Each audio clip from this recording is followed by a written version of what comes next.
ముయార్చి అని తమిళ్ అజిత్ తీసినటువంటి సినిమా. అది పాన్ ఇండియా సినిమాగా తీయాలని ప్రయత్నం 3-4 స్టేట్స్లో 3-4 లాంగ్వేజెస్లో తీశారు.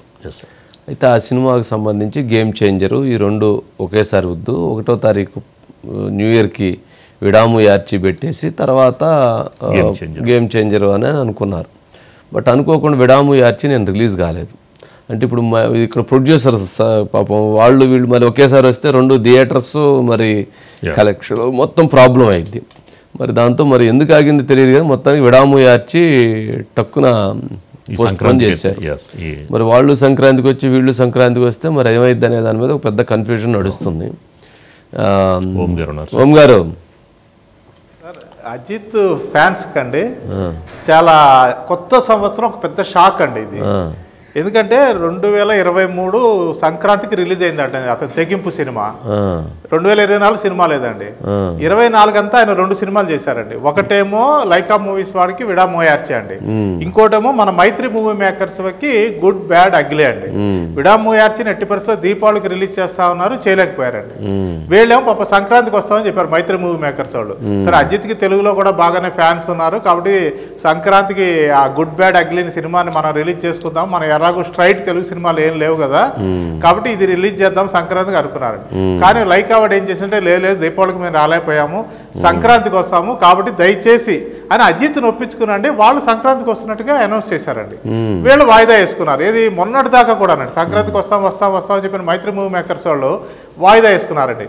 చివరికి ఈ రోజున లైకా వాళ్ళు ఏంటంటే సింపుల్గా చేతులు ఎత్తేసారండి, మేము రావట్లేదు, మా వల్ల కావట్లేదు, ఏదో కొన్ని సమస్యల వల్ల మేము సంక్రాంతికి రావట్లేదు అని. మైత్రి మూవీ మేకర్స్కి ఏమో పాప ఇటు తెలుగులో స్ట్రైట్ సినిమా లేదు, విడాముయా అది ఏదో గుడ్ బ్యాడ్ అగ్లీ రిలీజ్ చేద్దాం కదా అనుకున్నారు. ఈ 10 రోజుల్లో వాళ్ళు దాన్ని పబ్లిసిటీ చేసి, ఎందుకంటే ఒక స్టార్ హీరో అజిత్ అతని సినిమాని 10 రోజుల్లో హర్రీబరీగా రిలీజ్ చేయడం అన్నది వాళ్ళకి కష్టం అండి.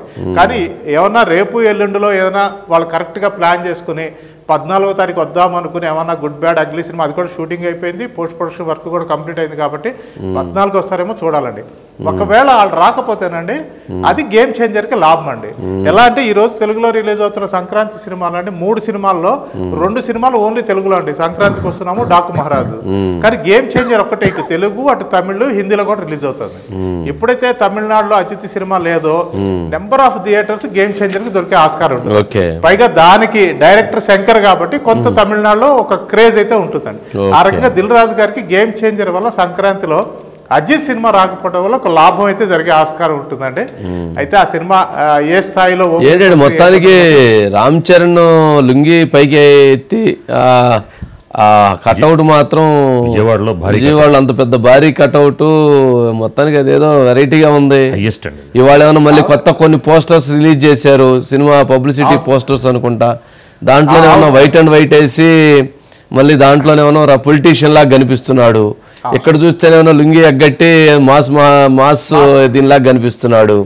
ఏందండి అసలు సార్? ఇందులో మల్టిపుల్ లేయర్స్ ఉన్నాయండి సినిమాలో. ఆయన సినిమాలో చేసింది అయితే డ్యూయల్ రోల్ అండి. అందులో ఒకటి ఐపీఎస్ ఆఫీసర్ చేశారు, ఇంకోటి సోషల్ రిఫార్మర్గా అంటే ఒక సామాజికమైనటువంటి బాధ్యత కలిగిన వ్యక్తిగా చేశారండి. అట్ ది సేమ్ టైం ఆయన పొలిటీషియన్ గా కొద్దిసేపు కనిపిస్తారు, పోలీస్ ఆఫీసర్ గా కొద్దిసేపు కనిపిస్తారని దిల్ రాజు చెప్పారండి. కాబట్టి ఒక 4 డిఫరెంట్ గెటప్స్ లో సినిమా మొత్తంలో కనిపిస్తారు. చేసేది మాత్రం డ్యూయల్ రోల్. మనం విజయవాడ చూస్తుంటాం, అక్కడంతా లుంగి కల్చర్ కదా కాబట్టి విజయవాడకి కరెక్ట్ అయ్యేట్టుగా అక్కడ 250 విజయవాడ ఒప్పుకోరు లుంగి కల్చర్ అనేది వాళ్ళు మామూలుగా లుంగినే కదండి. ఇక్కడ ఇప్పుడు షార్ట్స్ వచ్చినాయి కానీ విజయవాడ అంటే లుంగినే కదండి. తెల్లారు లెగిస్తే లుంగి అంటే వాళ్ళు బయటికి కూడా లుంగితో వస్తారు, ఏది రాయలసీమ వాళ్ళు. కానీ విజయవాడలో ఫార్మల్ డ్రెస్ అంటే లుంగి టీషర్ట్ వేసుకుని బయటకు వచ్చేసి అలవాటు కదండి. అందువల్ల వాళ్ళు అక్కడ దాన్ని బాగా ఎంజాయ్ చేస్తారని చెప్పి ఆ రకమైన కటౌట్ పెట్టారు. అయితే దాన్ని కూడా విమర్శిస్తున్నారు కొందరు, ఏంటి అసలు ఒక పద్ధతి పాడు లేదా లుంగి ఎక్స్పోజ్ చేస్తున్నారు అని చెప్పి అంటున్నారు. అది కూడా విమర్శలు వస్తున్నాయండి. సరే సినిమా వాళ్ళకి ఏంటంటే ఏదైనా లాభమే, అది నెగిటివ్గా మాట్లాడినా పాజిటివ్గా మాట్లాడినా.